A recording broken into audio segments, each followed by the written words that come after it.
The following review is intended for entertainment purposes and targeted for adult fans of the series. The Cho brothers are stripping those motorcycles they stole for parts when Xaviax rolls up. They hiboo-dee-dee.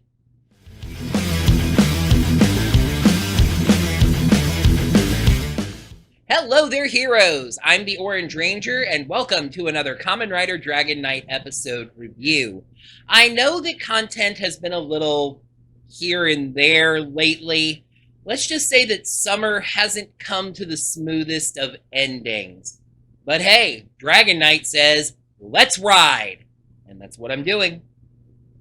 Last time, we saw Chris's confidence shaken up until Maya was able to perk him up again, and our two main riders were attacked by a robot while trying to snoop on JTC.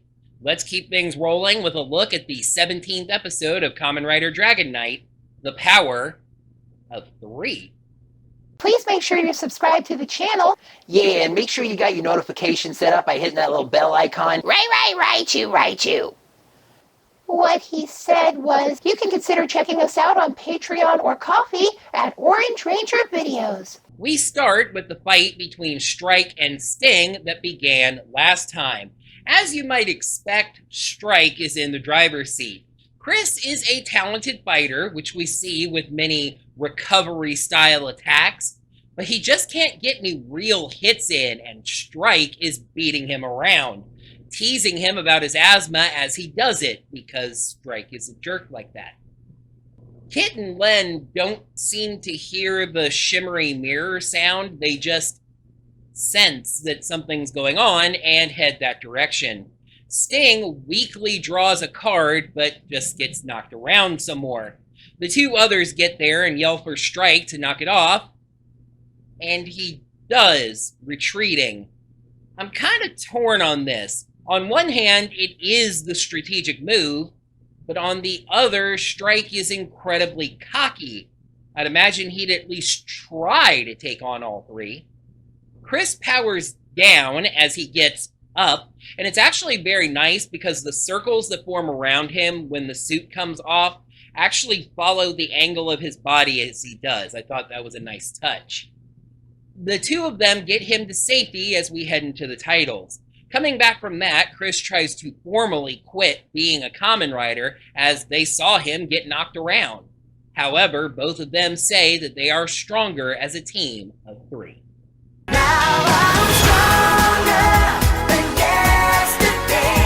Len decides to go all RJ, using an object lesson to teach Chris about this, having him snap one twig in half and then try to snap 3 twigs in half.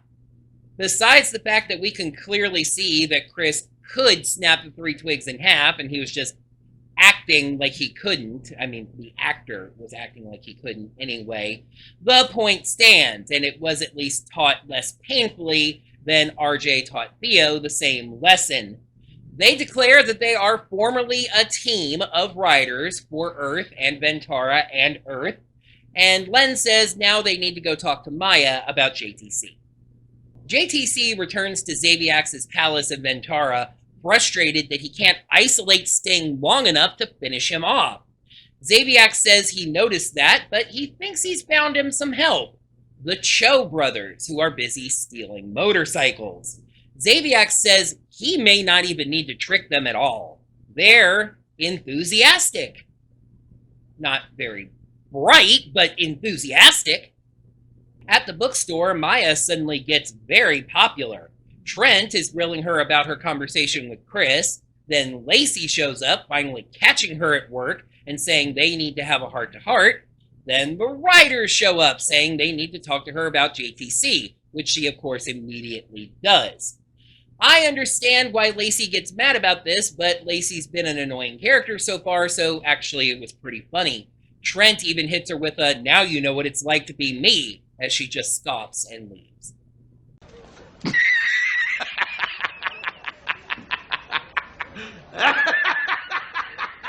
As Trent pretty painfully, obviously eavesdrops, the writers ask who this JTC guy is.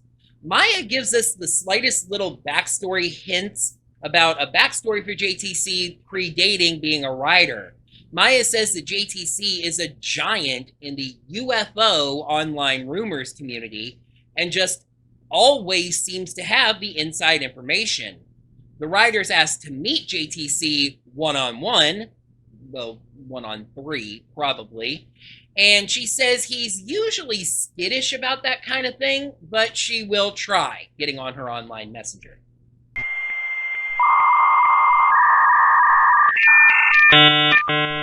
She only gets to send a couple of messages. Hey, can we meet tonight? We need to talk. Before Michelle Walsh, the annoying rival reporter to Maya, walks into the bookstore, even rudely telling Trent that she highly doubts that he can help her. Maya snaps her laptop closed and rushes the writers out the back door, telling them that she'll let them know if he agrees to the meeting. Maya walks out and Michelle puts on the false sympathy act, probably trying, if in vain, to keep a talented reporter like Maya as an ally. When Maya calls that out, she says that she was just trying to teach her a lesson about not making up evidence. This sets Maya off. She says she wasn't making up evidence. She was setting a trap before catching herself. Michelle tries to pry on this, but Maya just says that she's working on a bigger story now, one that Michelle would die for, gesturing to and with her laptop a little bit in a way that we should probably keep in mind. Michelle, ever the opportunist, tries to take advantage of this, saying that if Maya shows her what she's got, she's sure that she can talk the editor into undoing the firing. Maya refuses, keeping this all to herself, and Michelle leaves. We get a quick and kind of weird aside to the three main writers as Len seems to take charge of the group, ordering a training session the next day early. Chris just gives him a yes sir, and Kit kind of mocks that. Back over at Xaviax's palace, we actually get to see Xaviax getting ready to make his pitch to new writers, the Cho brothers. JTC says he looks evil in his suit and his big money suitcase, which he says was the look he was going for. Oh, and he reminds JTC to feed the minions. Banana. Stuart? Banana. Banana! No. While the line is general enough that Xaviax could have been saying to make sure to feed any of the smaller creatures living in the palace, this is one of the references that makes some people at least think that the grunts in this show are called minions. Then, after Xaviax leaves, JTC gets Maya's text, which remember at this point is only a reference to meeting up with her, and he agrees. At the hospital, Kit goes to visit his dad again and says that right now, everything's actually pretty good. He feels like his life is settling in. He's doing good things as Dragon Knight, helping people. What's that? Kit is feeling unconflicted and good? We can't have that, can we? That's right, it's time for another dad vision. He says that it's good to help people, but to remember to take care of himself, which is actually really good thinking and a really good ideal to live by, and his family. When Kit says that he would never forget his father, he asks Kit what that sticker that he gave him once as a kid says. Kit responds, blood is thicker than motor oil, and he agrees. Family comes first. The sticker, not that it really exists, but I don't know, it might exist, seems to be referencing the saying, blood is thicker than water, which I thought was a Bible reference, but looking into it, I couldn't really find it, and it may have just been more a Christian preacher or something that came up with the concept, but it generally promotes a biblical ideal that your family is more important than your friends. Guess what? This is a misinterpretation because the quote is not complete. The full line of the quote is, the blood of the covenant is thicker than the water of the womb, which means exactly the opposite, that the bonds we choose to make with friends are stronger than the family bonds that we don't get a say in. Get on with it! All right, I had that one coming. So Chris goes and picks up his mail from the mailbox rental place. There's signs on the door. There's a sign in front of the door. They wanted it to be really clear that this is a place where you can rent a mailbox to go and get your mail. He opens a letter from his doctor that clearly wasn't sealed to begin with. The doctor warning him that he should avoid any strenuous physical activity at great risk to his health. Meaning, it's dangerous for Chris to be Kamen Rider Sting. Period. The Cho brothers are stripping those motorcycles they stole for parts when Xaviax rolls up, answering their questions about being a cop mockingly. Some funny banter aside that really just establishes that, yeah, they're not incredibly smart. He offers them in on a big heist. So I guess he did decide to trick them, giving them a tiger and antelope deck, along with a big suitcase full of cash. Hang on just 1 second. I have a question, though. The cash, is it real? How did he get it? Did Xaviax have his minions, gel newts, whatever, rob a bank or something to get a bunch of money? Does Ventara have an America with American money that he can just use since he's taken over the world over there? Wouldn't their bills be flipped around? Maybe they have similar gemstones and whatever he's able to sell here. I don't know. This is a tiny detail I know, but these are just the things I notice. JTC, James, if you're, anyway, shows up at the bookstore, surprising Maya with spring rolls. I guess he sprung them on her.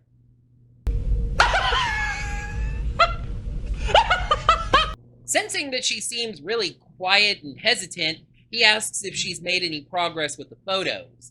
She asks him if he knows what a Kamen Rider is. And this man that has said the words Kamen Rider to transform into a snake-themed Kamen Rider on multiple occasions lies like a snake, saying he has no idea what a Kamen Rider is. I'm sick of your lies. Maya honestly struggles to pitch this to James without giving anything important away. She has some friends, witnesses, but more than witnesses, that are interested in the Kamen Riders and want to know how he's seen what he's seen. And one of them might not be exactly human. He finally agrees to the meeting, but says that he is going to set the terms. And then Dragon Knight gets flung to the ground. Oh, right, it's the next morning, and we're at that training session. Kit whines about how early it is, so Len just has Chris step in. And he does, without showing any hesitation about that letter from his doctor. In fact, on the contrary, he attacks like a madman and quickly wears himself out. Len very calmly instructs Chris. A fighter without lung power, for whatever reason, needs to make every individual attack count. Chris takes it to heart and manages to land a kick on Len. And this is enough for him to end training and say it's time to get to their meeting. The three ride their motorcycles to an agreed-upon meeting place, seeing JTC up on a higher walkway. But then, oh no! What are the odds? A gel newt grabs him. After they transform, Chris once again acts impulsively, saying he'll run to the right to cut the gel newt off, so the other two run to the left. They run into the gel newt that has JTC, but another one cuts them off. I'm starting to feel like the American production got very little, if any, of the Japanese monster suits. So if they wanted to do any original fight footage, they just had to use gel newts. Sting is now alone, so who should attack but Strike? He starts just jumping Sting, and we go back over to the other two, seeing their gel newt. Although we don't have another gel newt now. I thought there were two, maybe the one that had JTC left when he transformed. Anyway, using that giant back shuriken and seeming to try to lure them away from the bridge. Sting gets knocked back and into a rather unfortunate position with a nearby piece of sculpture. I'll let you look up the fight scene for that image. He stops there, prompting Strike to ask if he's gotten tired. He says that he is tired of waiting. Come get me, prompting Strike to attack. You see, Chris is learning. He's not moving if he doesn't have to move. Len and Kit dispatch their foe by putting their bladed weapons together and then slicing forward when the gel newt runs at them. Okay.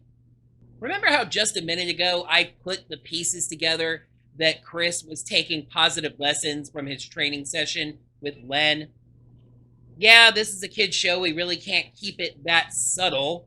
Chris flashes back directly to the training session and then hits Strike with the exact same kick that he hit Len with.